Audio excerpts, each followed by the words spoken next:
Risk. What does it mean? If I tell you that driving a car with your eyes closed is risky, you'll have a fairly clear sense of what I'm getting at. It means that something bad might occur. And there are two key things in that statement. Something bad and might occur. In other words, there are potential consequences and there is some degree of likelihood associated with those consequences. And that is how we commonly define risk. Risks apply to potentially hazardous events, like driving a car with your eyes closed, or even driving with your eyes open. We characterise risks in terms of their potential consequences, as well as the likelihood or probability of any particular consequences occurring. A potential hazardous event, which has high consequences and high likelihood, is by definition a high risk. Driving with your eyes closed would be characterised as a high risk since the consequences of an accident would be very severe and the likelihood of having such an accident would be high. A hazardous event with low consequences and low likelihood is a low risk. We could also think about risks with low consequences and high likelihood, things that happen regularly but don't do very much harm when they do. Often, the more challenging risks to manage are those associated with hazardous events which are of low likelihood but potentially very high consequences. Perhaps a 15-metre tsunami disabling a power supply of a nuclear reactor.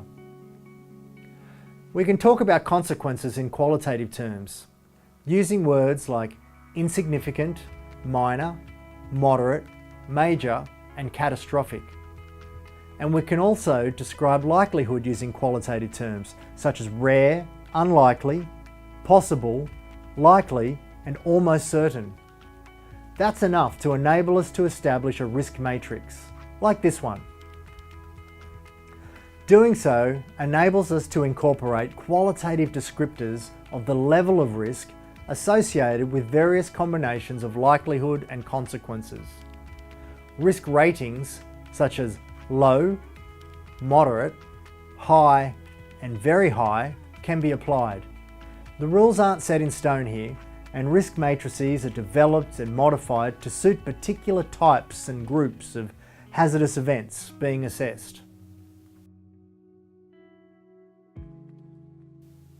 Here's a scenario for you to think about. You've just been offered a job interview for the job of your dreams at a major construction firm based in North Sydney.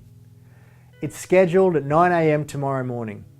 Think about your plan to get there and to prepare for the interview. What could go wrong, which might cause you to arrive late or unprepared? I want you to write down 3 hazardous events that could occur.